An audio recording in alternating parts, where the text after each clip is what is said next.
అందరికీ షలో. ఈరోజు యోసేపు గురించి మనం యాషర్ గ్రంథం నుండి కొన్ని విషయాలు మనం చూద్దాం. అవి మన తెలుగులో అయితే వివరంగా లేవు. యోసేపుని ఎన్నిసార్లు అమ్మివేశారు, ఆ తర్వాత ఆయన్ని తీసుకుని వెళ్ళేటప్పుడు ఇస్మాయిలీలు ఆయన్ని కొట్టడం అనేది జరిగింది. ఆ సమయంలో ఎలోహిం యొక్క కోపాన్ని వారి మీద ఏ విధంగా చూపించారు అనే వాటి గురించి ఇప్పుడు మనం చూద్దాం. యోసేపు తన సహోదరుల బలమును వారి గొప్పతనమును చూచి వారిని అమితంగా పొగిడి వారిని స్తుతించాను. కానీ అతడు వారందరికంటే ఉన్నత స్థానంలో ఉన్నట్లు అనుకునేవాడు. యాకోబు అతనిని తన కుమారులందరికంటే ఎక్కువగా యోసేపును ప్రేమించాను. ఎందుకనగా తన వృద్ధాప్యమున పుట్టిన కుమారుడు గనుక అతనికి యాకోబు పలు రకాల రంగులతో ఉన్న అంగీని తయారు చేయించి వేశాను. యోసేపు తన తండ్రి అయిన యాకోబు తన అన్నల కంటే ఎక్కువగా తననే ప్రేమించుట చూచి వారందరికంటే తననే హెచ్చించుకొనుట కొనసాగించాను. అతడు తన అన్నల గురించి చెడు వర్తమానమును తన తండ్రి వద్దకు తెస్తూ ఉండేవాడు. యాకోబు కుమారులు యోసేపు ప్రవర్తనను చూచి వారు అతనిపై ద్వేషమును పెంచుకొని అతనితో ఎప్పుడూ ప్రశాంతంగా మాట్లాడుకుండిరి. యోసేపు 15 సంవత్సరముల వాడై తన సహోదరుల కంటే పెద్ద చేసుకొనుటూ వారందరికంటే ఎక్కువగా ఊహించుకునేవాడు. ఆ సమయమున కలనొక దానిని కనెను. అతడు తన అన్నల వద్దకు వచ్చి తన కల గురించి వివరించి చెప్పెను. తన కలను గూర్చి వారికిట్లు చెప్పెను. నేనొక కలగంటిని. ఆ కలలో మనమంతా పొలంలో పంటను కోసి పనలను చుట్టుకుంటిమి.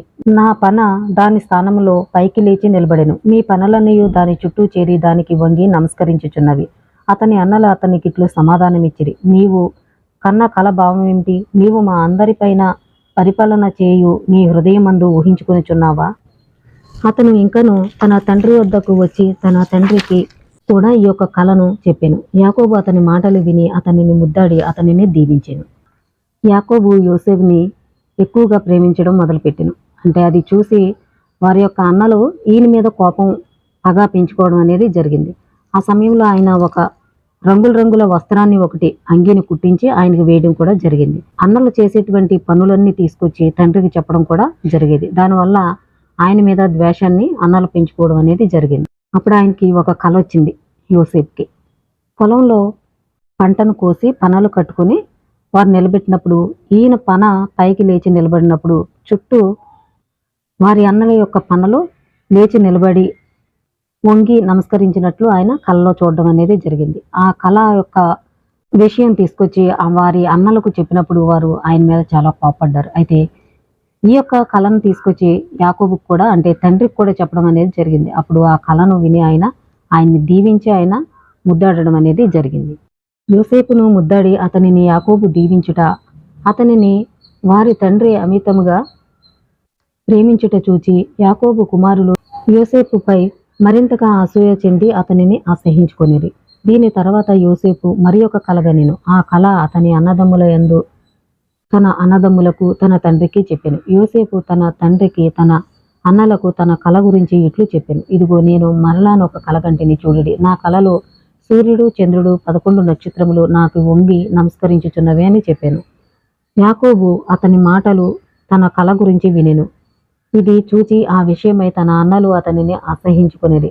యాకోబు తన అన్నదమ్ముల ముందు యోసేపును ఈ విషయమై తిట్టెను. ఆ కలభావం ఏమిటి? నీ అన్నల కంటే నీవే ఎక్కువగా శాసించుకుంటున్నావా? నీవు నీ హృదయంలో నేనును నీ తల్లియు నీ అన్నదమ్ములైన 11 మంది వచ్చి నీ ముందు వంగవలెనని ఊహించుకొనుచున్నావా? నీవు మాట్లాడుచున్నది ఏమిటి? అట్లే ఉన్నది అంటే ఆయనకి మరి ఒక కళ రావడం అనేది జరిగింది.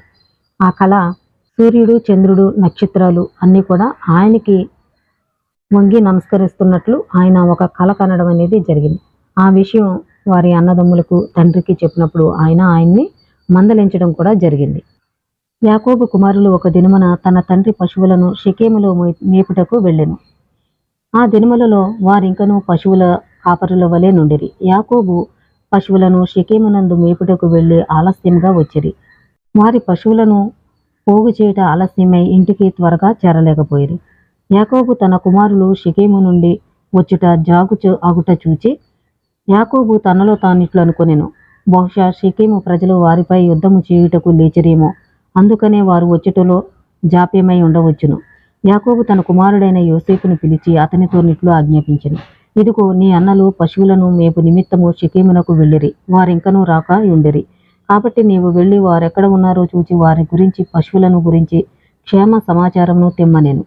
యాకోబు తన కుమారుడైన యోసేపును హెబ్రోను లోయకు పంపెను. యోసేపు తన అన్నల కొరకు హెబ్రోను లోయకు వెళ్ళెను, కానీ వారక్కడ లేరు. యోసేపు షెకెము పక్కనున్న పొలము వారు అక్కడకు తిరిగి వచ్చితిరేమో అని వెళ్ళెను. అతడు ఆ అడవిలో తన దారి తప్పెను.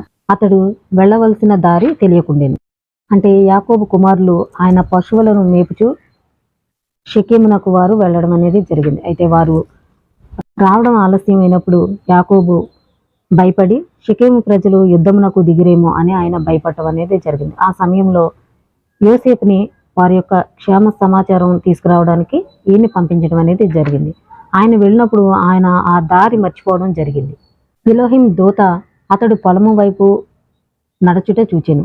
యోసేపు ఎలోహిం దూతతో ఇట్లనెను, నేను నా అన్నలను వెతకవచ్చి తిని, వారెక్కడ పశువులను మేపుచున్నారో నీకు తెలియనా అనగా, ఎలోహిం దూత అతనితో, నీ అన్నలను పశువులను మేపుట ఇక్కడనే చూచి తిని, వారు దోతానుకు మేపుటకు వెళ్ళదమని చెప్పుకున్నట వింటిని అని అక్కడ దూత చెప్పడం అనేది జరిగింది. ఈ విషయం మనకి తెలుగు బైబిల్లో చూసుకుంటే అక్కడ ఒక మనుష్యుడు కనిపించినట్టు ఉంటుంది. అయితే యాషర్ గ్రంథంలో ఇక్కడ ఆయనకి కనిపించింది తండ్రి యొక్క దూత అని ఇక్కడ యాషర్ గ్రంథంలో ఉంది. యోసేపు ఎలోహిం దూత స్వరము విని తన అన్నల కొరకు దోతానుకు వెళ్ళగా వారక్కడ పశువులను మేపుతూ కనిపించిరి. యోసేపు తన అన్నల ముందుకు వచ్చుచుండగా అతను వారి దగ్గరకు రాకముందే అతనిని చంప తీర్మానించిరి. అప్పుడు దూత చెప్పినట్టు ఆయన ఆ ప్రదేశానికి వెళ్ళగా వారి అన్నలు అక్కడ కనిపించడం అనేది జరిగింది. షిమ్యోను అతని సహోదరులతో ఇట్లు చెప్పెను, ఇదిగో కలలు కను మనుష్యుడు ఈ జన్మన మన యొద్దకు వచ్చుచున్నాడు. ఇప్పుడు మనం అతన్ని చంపి ఈ అడవిలో ఒక గుంటలో పడవేయుదము. మన తండ్రి అతనిని గూర్చి అడుగగా దుష్ట మృగము ఒకటి అతనిని మృంగివేసెనని చెప్పెదమని అనుకునేరి. రూబేను అతని సహోదరులు యోసేపు గురించి అనిన మాటలు విని అతనిని వారి చేతుల నుండి విడిపించి తన తండ్రికి తిరిగి అప్పగించుట కొరకు వారితో ఇట్లనెను, మీరెలా చేయవద్దు. మనము మన తండ్రి ముఖమును ఎలా చూడగలము? అతనిపై మీ చేతులు చాపి అతని రక్తమును చిందింపకుండునట్లు అతనిని ఆ గుంటలో వేయుదము. అతడు అక్కడే చచ్చును అనెను. యోసేపు వారి అన్నల యొద్దకు వచ్చి వారి ముందు కూర్చుండగా వారు లేచి అతనిపై పడి అతనిని పట్టుకొని నేలపైన కొట్టిరి. అతని రంగుల అంగీని ఒలిచివేసిరి. వారు అతనిని తీసుకుని ఒక గుంటలో పడవేసిరి. ఆ గుంటలో నీళ్లు లేనందున తేళ్లు నాగుపాములుండెను. యోసేపు నాగుపాములకు తేళ్లకు భయపడి పెద్ద స్వరంతో ఏడ్చెను. ఎలోహిం తేళ్లను నాగుపాములను గుంట ప్రక్కన దాగునట్లు చేసెను. అవి యోసేపునకు ఏ హానియు చేయకుండెను. అతను ఇంకనూ ఏడుస్తూనే ఉంటూ అతని అన్నలను గుంటలో నుండి పిలుస్తూనే ఉండెను, ఓ యెహూదా, షిమ్యోను, లేవి, నా అన్నలారా, మీరు నన్ను పడవేసిన ఈ అంధకారము నుండి నన్ను పైకి లేపండి. ఈ రోజు నాపై కనికరం ఉంచండి. మీరు ఎలోహిం యొక్క పిల్లలై ఉన్నారు. నేను మీ పట్ల పాపం చేసినట్లయితే మీరు మన తండ్రులైన అబ్రహాము, ఇస్సాకు, యాకోబు కుమారులు కాదా? వారు ఒక అనాథను చూస్తే అతనిపై కనికరము చూపిరి. ఒకడు ఆకలిగొంటే అతను తినడానికి రొట్టెనిచ్చిరి. ఒకడు దాహముగొంటే అతనికి త్రాగడానికి నీళ్లు ఇచ్చిరి. ఒకడు దిగంబరిగా ఉంటే వారికి వస్త్రములు ఇచ్చిరి.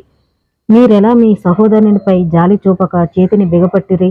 నేను మీ రక్తమాంసములను పంచుకుని పుట్టి ఉండలేదా అని యోసేపు ఈ విధంగా ఏడుస్తూ వారిని బ్రతిమాలుతూ ఉన్నాడు. ఎందుకంటే మీరు అబ్రహాము, ఇస్సాకు, యాకోబుల యొక్క కుమారులు. వారు ఆకలి కొనిన వారికి ఆహారాన్ని ఇచ్చారు, దాహం కొనిన వారికి దాహాన్ని ఇచ్చారు, వస్త్రం లేని వారికి వస్త్రాలను ఇచ్చారు. మీరెందుకు కనికరం లేకుండా నా పట్ల ఈ విధంగా పాపం చేస్తున్నారు అని ఆయన ఏడుస్తూ వారికి మొరపెడుతున్నాడు. వారు వెళ్ళి బాణము పోవు దూరమున అవతలి వైపు కూర్చుండిరి. వారు అక్కడ కూర్చుని రొట్టెలు తినిచుండగా వారికి ఒక సలహా కొరకు చూచిచుండిరి. అతనిని చంపవలన లేక తిరిగి తన తండ్రికి అప్పగింపవలన అని ఆలోచించుకొని చుండగా వారు సలహా కొరకు కనిపెట్టుచుండగా వారు కన్నులు పైకెత్తి ఇదిగో ఇస్మాయేలీయులు బృందం ఒకటి దూరమున గిలాదు మార్గము నుండి ఐగుప్తునకు తిరిగి వెళ్ళుట చూచిరి. యెహూదా వారితో ఇట్లు చెప్పెను, మన సహోదరుని చంపుటలో మనకేమి లాభము? బహుశా అతనిని గూర్చి ఎలోహిం మనలను అడగవచ్చును. ఇతనిని గూర్చి సలహా ఇతనికి చేయవలసినదొకటి ఉన్నది. ఇదిగో ఆ ఇస్మాయేలీల బృందం ఒకటి ఐగుప్తుకు తిరిగి వెళ్ళుచున్నారు. అంటే వారు ఆలోచిస్తూ ఉన్నారు, ఈయన్ని చంపేయాలా లేకపోతే తండ్రికి అప్పగించాలా అని వారు ఆలోచిస్తూ ఉన్నారు.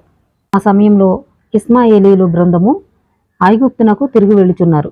కాబట్టి ఆయన్ని చంపకుండా వారికి అప్పగించేద్దామని వారు మాట్లాడుకోవడం అనేది జరిగింది. ఎందుకంటే మళ్ళీ ఎలోహిం మనల్ని ఆయన గురించి లెక్క అడుగుతాడు కాబట్టి మనం చంపొద్దు అని వారు మాట్లాడుకోవడం అనేది జరిగింది. కాబట్టి అతనిపై మన హస్తము పడకుండున్నట్లు వారికిచ్చి అతనిని వదిలించుకుందాము. వారితో అతనిని తీసుకుని పోవుదురు. మన దేశము నుండి అతడు పోవును. మన చేతులతో మనం అతనిని చంపకుందుము. ఈ ప్రతిపాదనను అతని సహోదరులు అనుమతించిరి. యెహూదా మాటల ప్రకారం వారు చేసిరి. వారు అతని గురించి సంభాషించుచుండగా ఇశ్మాయేలీల బృందం ఒకటి వారి వద్దకు వచ్చిరి. అప్పుడు 7 మిద్యాను వ్యాపారస్తులు వారి పక్క నుండే వెళ్ళుచున్నారు. వారు దాహము గొనినందున వారు కన్నులు పైకెత్తి యోసేపును పడవేసిన గుంటను చూచిరి. వారు సకల జాతుల పక్షులు అతనిపై నుండి ఎగురుట చూచిరి. మిద్యానీయులు నీరు త్రాగడానికి ఆ గుంటలో త్రాగునీరు ఉన్నదని తలంచి అక్కడకు పరిగెత్తుకొచ్చిరి.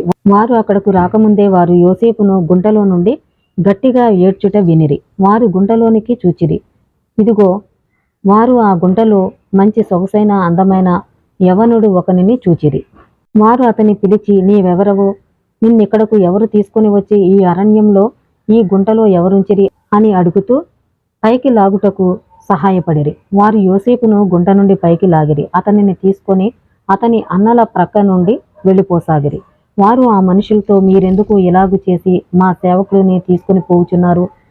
మేమే ఇతనిని ఈ గుంటలో నుంచితిమి. ఎందుకనగా ఇతడు మాపై తిరుగుబాటు చేసి ఉన్నాడు. మీరు వచ్చి ఇతనిని పైకి తీసుకుని పోవుచున్నారు. నా సేవకుని తిరిగి మాకిచ్చి వేయండి. మిద్యాను మనుషులు యాకోబు కుమారులతో, ఇతడు నీ సేవకుడా? ఇతడు మీకు సేవ చేయుచున్నాడా? బహుశా మీరే ఇతని సేవకులై ఉండవచ్చును కదా. మీరెందుకు మాతో అబద్ధములు చెప్పుచున్నారు?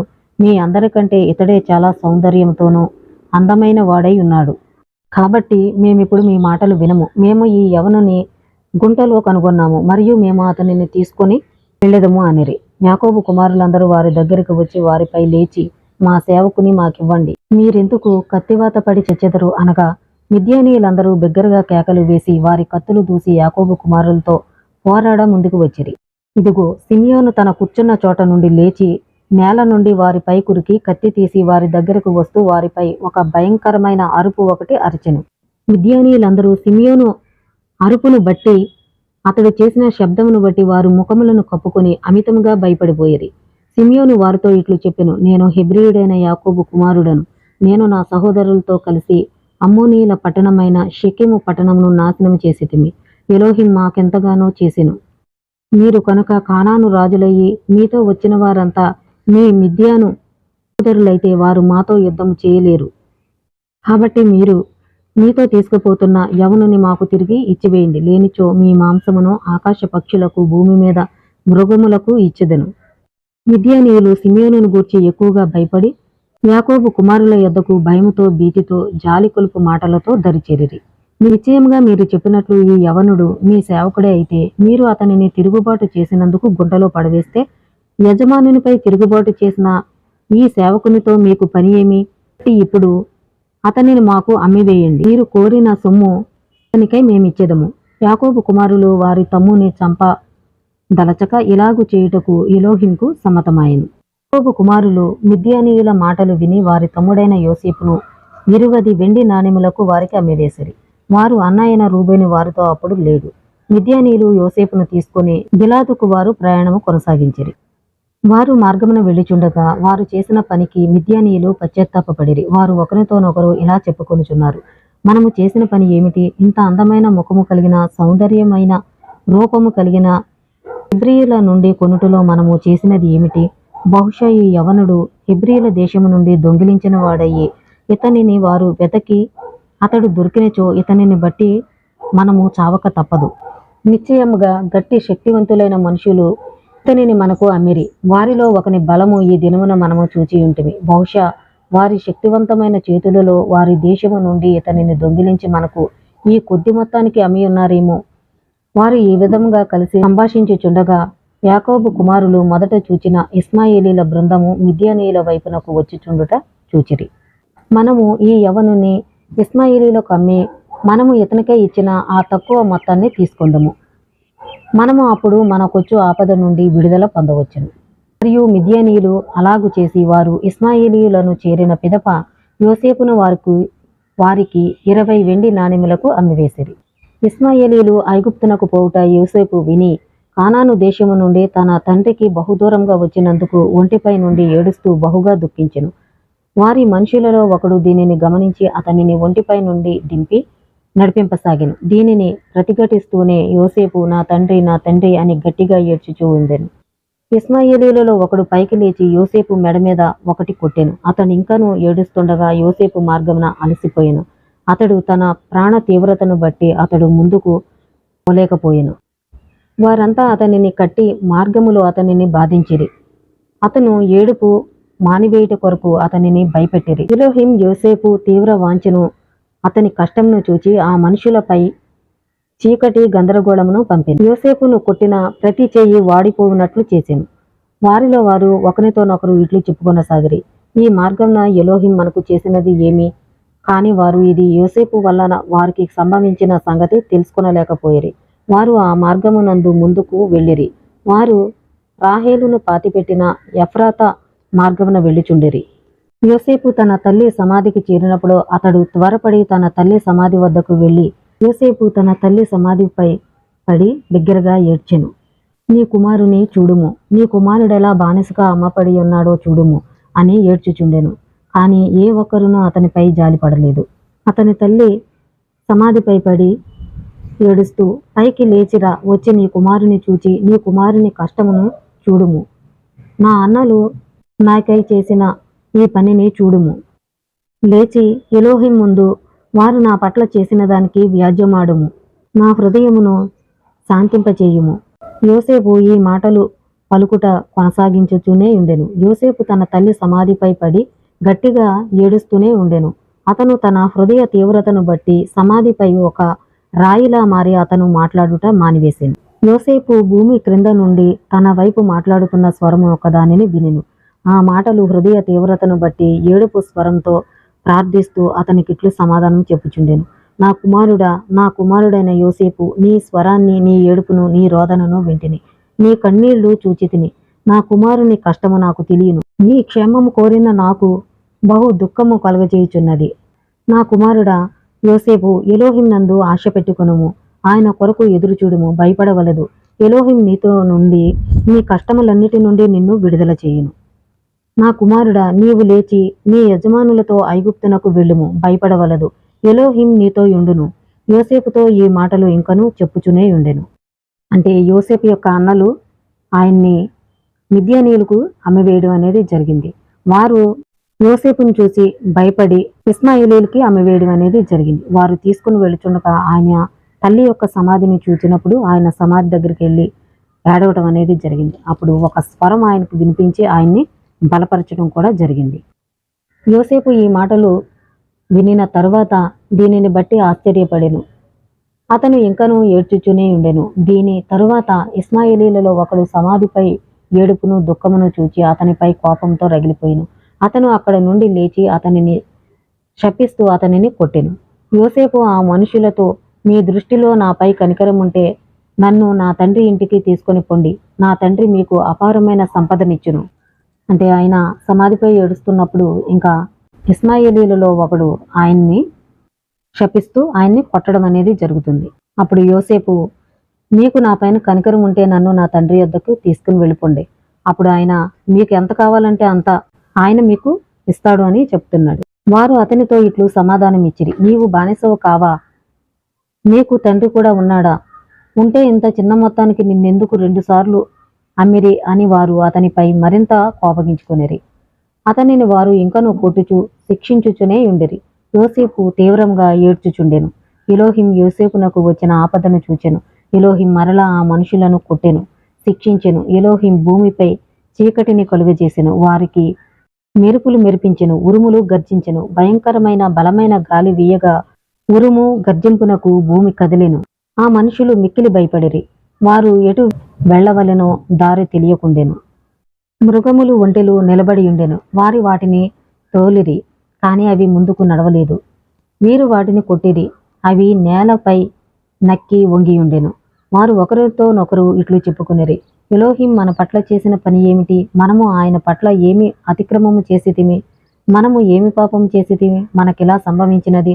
అందులో ఒకడు మిగిలిన వారితో ఇట్లు సమాధానము చెప్పెను, బహుశా మన బానిసలకు వచ్చిన ఆపదను బట్టి వచ్చిన పాపము మనకిలాగూ ఈ దినమున జరిగి ఉండును. కాబట్టి మనము ఇప్పుడు మనలను క్షమించమని గట్టిగా ప్రాధేయపడదుము. అప్పుడు మనము ఎవరిని బట్టి ఈ ఆపద మనపై పడినదో తెలుసుకొనవచ్చును. ఆ ఎలోహిం మనపై కనికరము చూపితే అప్పుడు ఇదంతయు మనకు ఈ బానిసను బట్టి సంభవించినదని తెలుసుకుంటాము. ఆ మనుషులు అలాగున చేసిరి. వారు యోసేపును వేడుకొని వారిని క్షమించమని ఒత్తిడి చేసిరి. వారు, మేము నీ పట్ల ఎలోహిం పట్లను పాపం చేసితిమి, కాబట్టి ఇప్పుడు నీవు నీ ఎలోహిమును క్షమించమని కోరుకో. అప్పుడు ఆయన మా నుంచి ఈ మరణమును తీసివేసి ఆయన మా పట్ల మా పాపమును క్షమించును అనేది. అయితే యోసేపుని అమ్మివేసిన తర్వాత ఇస్మాయిలీలు తీసుకొస్తున్నప్పుడు ఆమె తల్లి సమాధిపై ఆయన పడి ఏడవడం, ఆమెను బ్రతులాడటం అనేది జరిగింది. అప్పుడు ఒక స్వరం ఆయనకు వినిపించి నీ యొక్క యజమానులతో వెళ్ళమని చెప్పడం జరిగింది. ఆ సమయంలో ఇస్మాయిలీలు ఈయన్ని కొట్టడం, బాధించడం కూడా జరిగింది. వారు యోసేపును కుట్టినప్పుడు ఆయన ఏడుస్తూ దుఃఖించినప్పుడు ఎలోహిం ఆయన ఏడుపుని, ఆయన యొక్క బాధను చూడటం అనేది జరిగింది. ఆ చూసిన సమయంలో వారికి శిక్ష అనేది ఇవ్వడం కూడా జరిగింది. ఎందుకంటే ఉరుములు, మెరుపులు, భయంకరమైనటువంటి చీకటి వారిని కమ్మి ఉండెను. అయితే వారి యొక్క పశువులు కూడా ముందుకు కదలలేని పరిస్థితి. ఆ సమయంలో వారు ఎందుకు ఈ విధంగా జరుగుతుంది, మనం చేసిన తప్పు ఏంటి, మనం చేసిన పాపం ఏంటి, ఈ యొక్క బానిసను బట్టి మనము ఈ యొక్క శిక్ష అనుభవిస్తున్నామా అని చెప్పి వారు యోసేపుని బతులాడటం అనేది జరిగింది. నువ్వు ప్రార్థించు, మమ్మల్ని క్షమించమని అప్పుడు వారు బ్రతులాడటం అనేది జరిగింది. యోసేపు గురించి కొన్ని విషయాలు మనం చూసాము. అయితే ఇప్పటి వరకు 2 సార్లు అమ్మబడినట్టు మనం చూసాము. అయితే ఇంకా ఎన్నిసార్లు అమ్మబడ్డాడు అనే విషయాల గురించి మళ్ళీ తర్వాత వీడియోలో మనం తెలుసుకుందాం. ఇంకా ఆయన గురించి చాలా విషయాలు ఉన్నాయి, అవన్నీ కూడా తర్వాత వీడియోలో మనం తెలుసుకుందాం. అందరికీ ఇలాంటి మరిన్ని విషయాలు మీరు తెలుసుకోవాలనుకుంటే నా ఛానల్ని సబ్స్క్రైబ్ చేయండి. అందరికీ షలో.